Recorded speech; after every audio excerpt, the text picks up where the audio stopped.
Good morning classes. Today we will learn the conversion of active to the passive voice. So children, there are 5 basic steps for converting the active voice to the passive voice. Okay, if you want you can note it down somewhere. The first step is identifying the subject, object,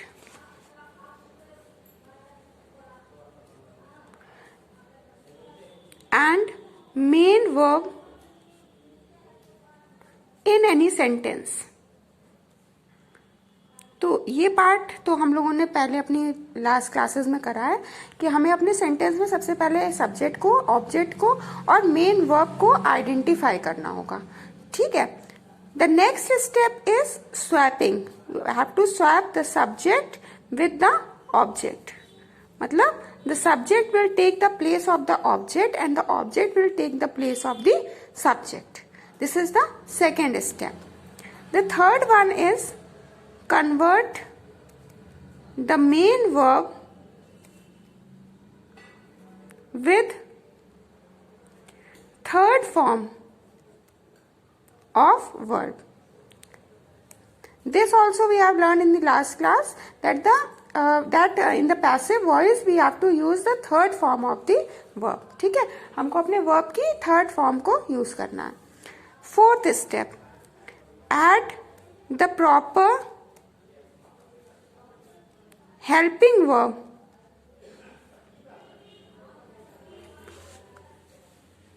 before main verb.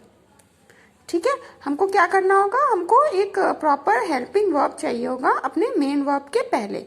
इसके लिए हमको tenses की जरूरत पड़ेगी जो हमने आपको last class में चार्ट बताया था. And the fifth and the last step is add preposition by before the subject. Subject के पहले हमको प्रपोजिशन लगानी होगी bye.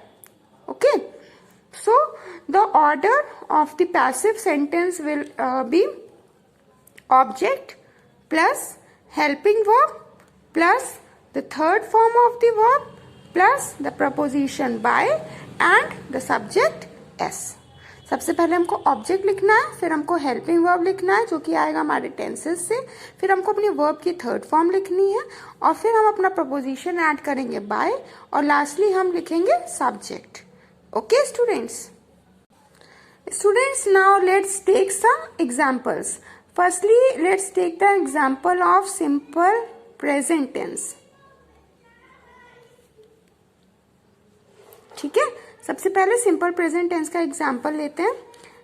Let's suppose if I write, he writes a letter. So children, in this sentence let's first identify the subject, the verb and the object. So here he is the subject. Is that clear? Writes is the verb and a letter is the object. So according to our steps, है ना, 5 steps that I taught you. According to the step, firstly we have identified the subject, verb and object. Now we have to swap it. Swap means object will come in the place of the subject and subject will take the place of the object. So a letter. He. We will change the pronoun. He will become him. This also I told you in the last class. Thereafter what we have to do, convert the main verb with the third form of verb. So here verb is writes. ये simple present में है, हमको इस verb की third form लिखनी है. तो rights की थर्ड फॉर्म क्या होती है? राइट्स की थर्ड फॉर्म होती है रिटन. ठीक है, राइट्स की थर्ड फॉर्म है रिटन. इसके बाद फोर्थ स्टेप था हमको एक हेल्पिंग वर्ब लगाना है. तो ये जो सेंटेंस है ये सिंपल प्रेजेंट में है. तो सिंपल प्रेजेंट सेंटेंसेस में हमें क्या करना है, पैसिव वॉइस में जब हम कन्वर्ट करते हैं, आपको हमने एक टेंसेस वाला चार्ट बताया था. आप इज, एम, आर और वर्ब की थर्ड फॉर्म लगाएंगे. तो ही है, यहाँ पे एम या आर नहीं लगेगा, क्या लगेगा, इज लगेगा. और हमें प्रपोजिशन लगानी है बाय. सो इट इज, देखिए it is very simple, a letter is written by him, this is your passive voice sentence. Now let's take one more example of present continuous tense. Let's take the example of one present continuous tense. Suppose if I say Javed is making a cake. So what is the first step that we have to do? We have to identify. So here Javed is the subject, okay, making is the verb, and a cake is the object. So now we have to swap. A cake will come to the place of the subject. ठीक है, Javed will go at the place of the object. तो हमने इधर लिख दिया Javed. What is the next step? What is the next step? हमें verb की third form लिखनी है. तो वर्ब की मतलब मेकिंग की थर्ड फॉर्म क्या होती है? मेकिंग की थर्ड फॉर्म होती है मेड, राइट. आपको फॉर्म्स को अच्छे से याद करना है, फॉर्म्स आपको पता होनी चाहिए. उसके बाद में हमें क्या करना है, हमको यहाँ पर मेन वर्ब यूज करना है. ठीक है, एक प्रॉपर हमें जो हेल्पिंग वर्ब को यहाँ पर यूज करना होगा. तो ये जो सेंटेंस है ये आपका प्रेजेंट कॉन्टिन्यूअस में है. तो अब आप अपने चार्ट में देखेंगे तो आपको प्रेजेंट कॉन्टिन्यूअस में इज एम आर के साथ में बीइंग लगाना होता है और वर्ब की थर्ड फॉर्म लिखनी होती है. तो ये इज में है. अगर ये एम में होता तो एम लगाते, आर में होता तो हम आर लगाते. इज के साथ हम बीइंग लगाएंगे. ठीक है, और यहाँ पे प्रपोजिशन लग जाएगी by. So the sentence is a cake is being made by Javed. I hope now the points are getting more clear to you all. Let's take one more example of present perfect tense. The example of present perfect tense is, just suppose I have eaten a burger. ठीक है, ये आपका present perfect tense का है. तो यहाँ पर have लगा है और वर्ब की थर्ड फॉर्म लगी है. ठीक है, तो इससे हम आइडेंटिफाई कर सकते हैं that the sentence is in present perfect tense. Okay, now the same thing we have to do. The subject will go at the place of the object and the object will come at the place of the subject. तो I तो object की जगह पर नहीं जाएगा. I will become me. ये मैंने आपको सबसे पहला चार्ट बताया था प्रोनाउन चेंज करने का. ठीक है, तो सबसे पहले आप ऑब्जेक्ट को ले आइए सब्जेक्ट की तरफ. अ बर्गर, और आई यहां चला जाएगा और बन जाएगा मी.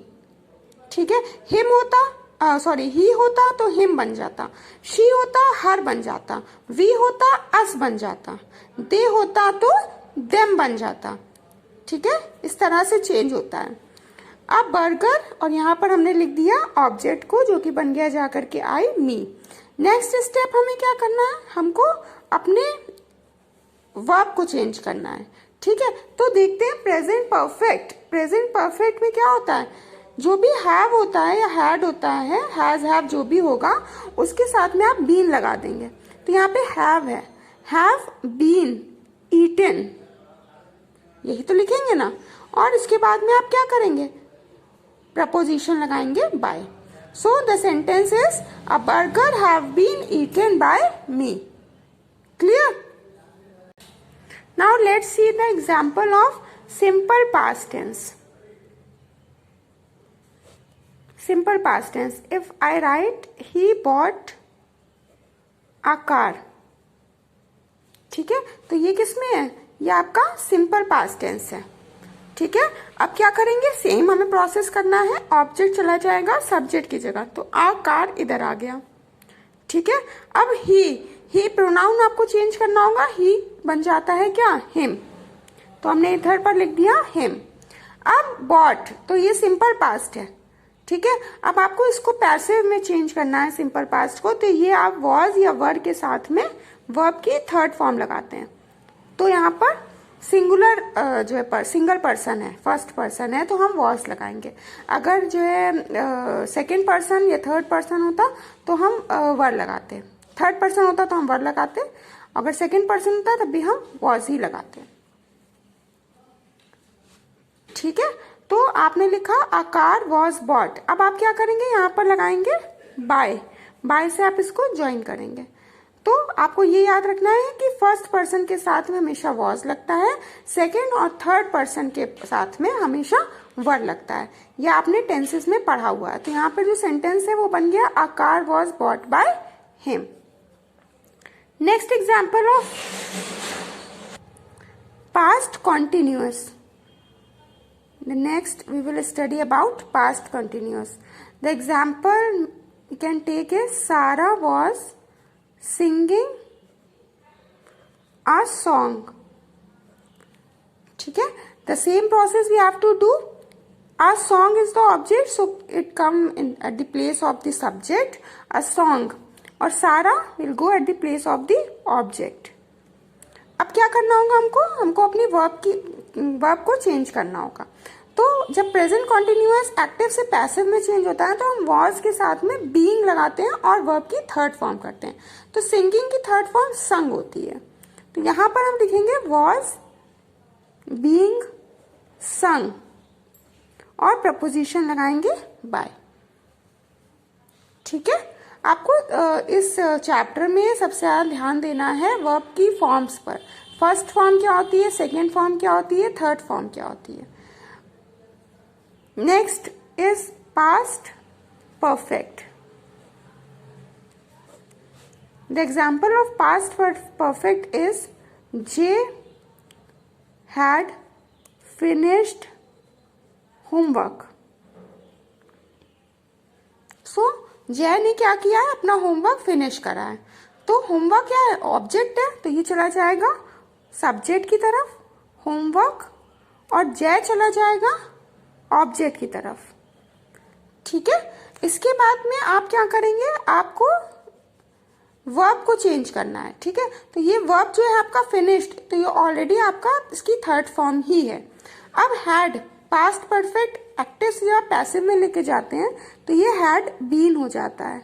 आप सिर्फ आपको चार्ट को याद करना है, उसके बाद आप इजिली सेंटेंसेस को फॉर्म कर पाएंगे बाय। ठीक है, फिर next example of simple future tense. She will accept the offer. तो the offer is the object and she is the subject. तो शी है यहां पर, ये जब ऑब्जेक्ट की जगह जाएगा तो ये क्या बन जाएगा, हर बन जाएगा, द ऑफर, और इधर आप लिखेंगे हर। एक्सेप्ट, एक्सेप्ट की थर्ड फॉर्म क्या होती है, एक्सेप्टेड, और विल है, जब आप इसको एक्टिव से पैसिव में लिखते हैं तो ये विल बी बन जाता है, will be accepted by her. ठीक है, the last part is future perfect tense.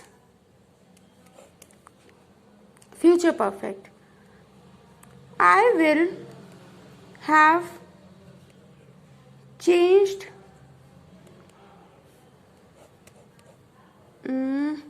I will have charged